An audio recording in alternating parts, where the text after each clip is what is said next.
Hello and welcome to a very quick review of Backlash, which took place last night. What does the Fash think about Backlash? Well, I'm going to give it an overall thumbs up. I think it was a really solid show.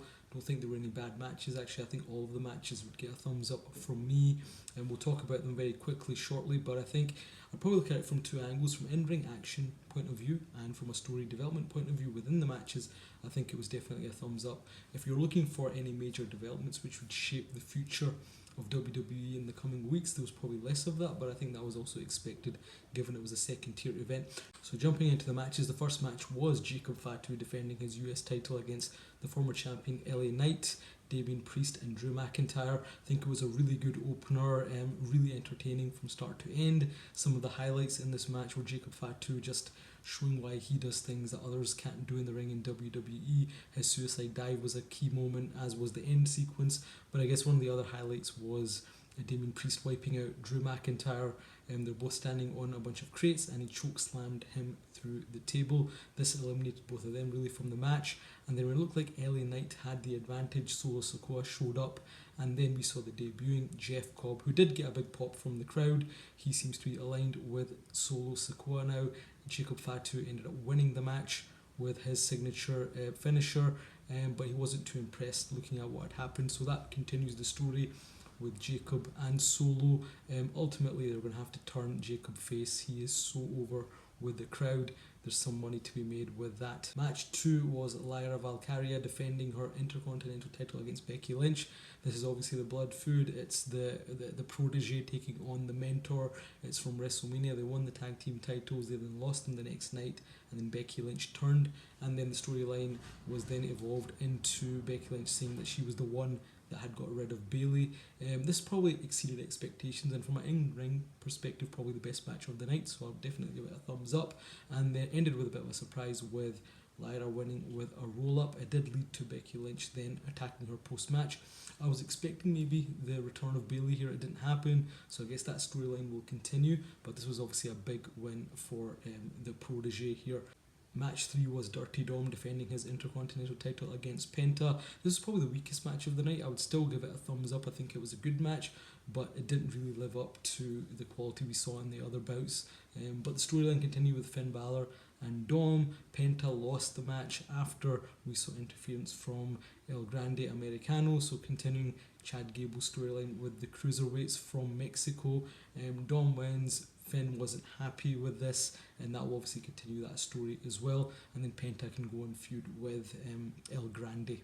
The second last match was definitely all about the storyline. It was Pat McAfee taking on Gunther. Pat defending the honour of Michael Cole, and he himself got choked out after WrestleMania. The match was as expected. Gunther at no point looked in danger. Pat McAfee fought from beneath. He got some help from Michael Cole during the match. Got some of his spots in, a few punts, a couple of botches here and there, but I think overall it was good. Near the end, Michael Cole actually holds on to Gunther's foot as Pat's covering him. That actually annoys Gunther.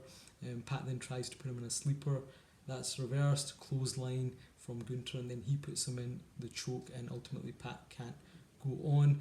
What was interesting here was that after the match, Gunther kind of acknowledges Pat, gives him a kind of nod of respect. So I don't know where they'll go with this. I don't think the Michael Cole stuff is really resolved, given that's the beef that they're showing, but we'll see. I mean, it might just be Gunther moving on to something else, and I think he does need to get himself back in a big program. Then we got to the big main event: John Cena defending his WWE title against his fellow Ruthless Aggression stalwart Randy Orton, the hometown hero. This match had everything you'd expect. It was a lot of fun. They played all the hits. These guys obviously have taken each other on over the years, and I think it lived up to that history that they have. Lots of near falls, trading each other's finishers. Near the end, Randy Orton putting John Cena through the table with an attitude adjustment. It looks like he's going to win the match at various points. One referee gets taken down, second referee comes in. He also then gets taken out by John Cena with his belt.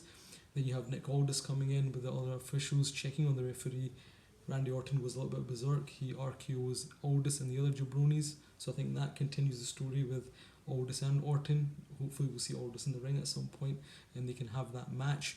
But ultimately, when it looks like Randy Orton is going to finish the match and become the champion, R-Truth comes in to save, protect his hero John Cena, and that distraction leads to Cena hitting Orton with his title belt and retaining the championship. So the result isn't a surprise, it's expected. I think the match was good.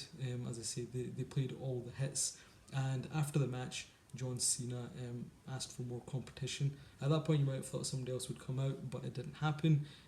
For me, probably the highlight of the match was there's one moment where Randy Orton counters an attitude adjustment into an RKO, so he's still quite innovative with how he hits that move. But overall, I'd say good match and a really good event. Nothing groundbreaking, nothing ground shaking, but in terms of the quality of the matches and the stories within them, I think it was definitely a thumbs up. I'd also encourage you to watch the post match press conference part where R-Truth and John Cena have their altercation. That was a lot of fun as well. So that was Backlash. We're giving it a thumbs up, but let's see where the various storylines go from here. Until next time, Wax will join me. I'm Fash, and this has been Wrestling with Memories.